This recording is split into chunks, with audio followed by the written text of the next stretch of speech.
Hello friends. God has been speaking to me a lot lately about restoration. So back before I had kids, I used to love watching DIY programs, and I watched them. I was obsessed really, and my favourite was a program called Changing Rooms.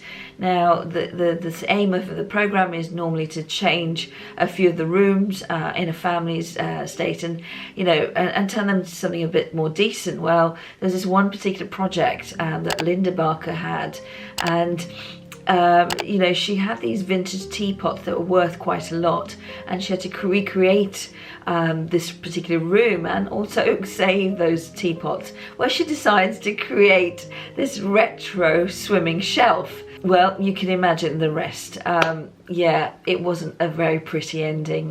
There was tears, and there was probably a lot of squirming for the program.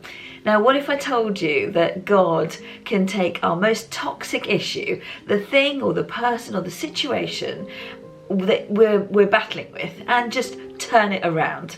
Okay, now there's a story that I want to talk to you about, which is about the woman with the issue of blood. Now, it's found in the Bible, and it's found in all three Gospels: Matthew, Mark, Luke, and John. Matthew, Mark, and Luke. And this woman has been subject to bleeding for 12 years. She's suffered a great deal under the care of many doctors. She's, spent all that she has, and she isn't getting better. She's just getting worse. And she hears about Jesus, and she sort of says, "Oh, I really need to find him." She comes up from behind in the crowd and touches his cloak, and she thinks, if I could just touch his clothes, I will be healed immediately. It says in the Bible, immediately her bleeding stops, and she knew in her body that she was freed from her suffering. Now, I don't know about you, but sometimes when I read the Bible, I can almost become so familiar with these verses that I don't always process what it's saying. But when I really thought about it, when God really spoke to me, I heard 12 years. This woman has been subject to bleeding for 12 years. Now, it really puts that into perspective, doesn't it? You really think 12 years of suffering. What would it be like to be this woman? Can you imagine feeling what she's feeling?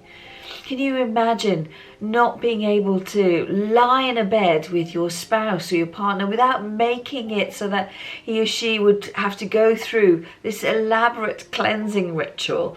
Can you imagine just not being able to go to friends' houses and sit in a chair? Can you imagine if you'd been invited over and they were visibly uncomfortable, thinking about what might be okay to touch? Or can you imagine if this woman has children? I can't imagine that, not being able to hold them without making them unclean. If you really put yourself into the shoes of this woman, it really helps explain it a little bit more. The Bible says that she spent all that she had, but she only got worse. And to make it even worse, she would have been considered unclean by her community because of her condition. She wouldn't have had interactions with people. She would have been not allowed to sort of go out and about. She would have been kind of quarantined, as it were, for 12 years. Some of us were quarantined for about 2 years during the pandemic. And that was like eternity, wasn't it? It literally, people were literally going out of their minds and then lost their freedom. 12 years of that. Imagine what she went through. And then, to top it all off, she would have been considered in those days unclean. Her fault.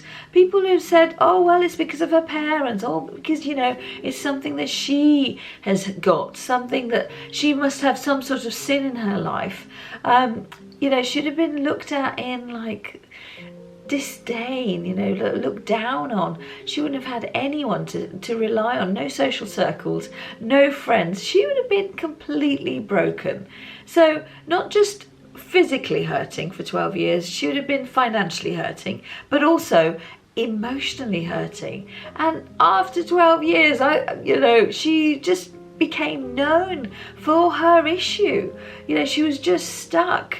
I often think it's really interesting how the Bible in all the three Gospels never tells us her name. It's, we have no idea what her name is. She's merely described as the woman with the issue of blood. She's identified by her issue. Now, have you ever been there? Have you ever been identified by your issue? Now, you see, I also believe that Jesus was enabling her to become part of the community again. He was restoring her and he was making her clean again. So, the question is, have you been identified by your issue, by your situation? Can you put yourself in this woman's shoes for a minute? I'd imagine the woman in the story to be desperate. And after 12 years, she was not wanting to be identified. I'd imagine a very low self-esteem. Now, the story goes on, and Jesus at once realizes that the power has gone out from him. And he turns around in the crowd and he asks, "Who touched my clothes?" Now, you can imagine there's people all around him, crowding around him. He's developing a reputation of healing. His disciples are like, "Oh my Lord, there's so many people around you. How can you ask that question?" But still, Jesus keeps looking around to see who has done that. Then the woman, knowing what happened to her, came and fell at his feet and, trembling with fear, told him the whole truth. And he says to her, "Daughter, your faith has healed you. Go in peace and be freed of your suffering." So not only was Jesus healing her physically and emotionally, but he was restoring her. Jesus was affirming her. Jesus saw her as a daughter, not as a woman with the issue of blood. Jesus saw her, and he sees you. You see, her physical healing came immediately, but her emotional healing and her sort of salvation was going to require more than just a touch. She needed a relationship. And I want to tell you, folks, that a relationship with Jesus changes everything. In verse 34, we hear that he says, "Daughter, your faith has healed you. Go in peace and be freed of your suffering." This is the only time recorded in the Gospels that Jesus called anybody a daughter.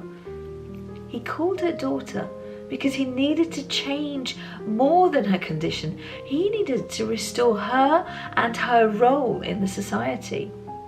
So Jesus speaks to her in front of his hometown crowd, and he calls her daughter, and he declares her healed. In effect, he has publicly restored her image.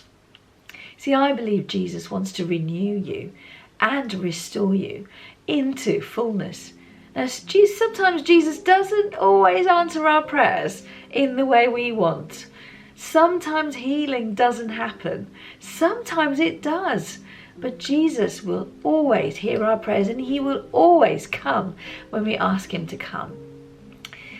Now, I'll be honest with you, I'm not healed fully. I still have lots of scars and lots of cracks.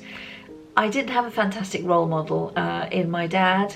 My dad was an alcoholic mess, and he mistreated my mum. And, when I was about 10, my mum married my stepdad and moved to England. We had to exist and, fend for ourselves for quite a while. And I can't tell you what that does for a 10-year-old. Fast forward 30 years later, and I found solace with Jesus. Now, I haven't been healed fully. I still struggle from the scars from my childhood and my young adult years. But I have been restored. But I still bear the cracks. What's your story? Can you imagine what Jesus can do for you or your family member or friend if you ask him? Maybe for you, sharing your account with a family or friend might be something you do this week. When you allow God to take charge, to touch your life, your testimony can help others know Jesus and the incredible heart he has for each and every one of us.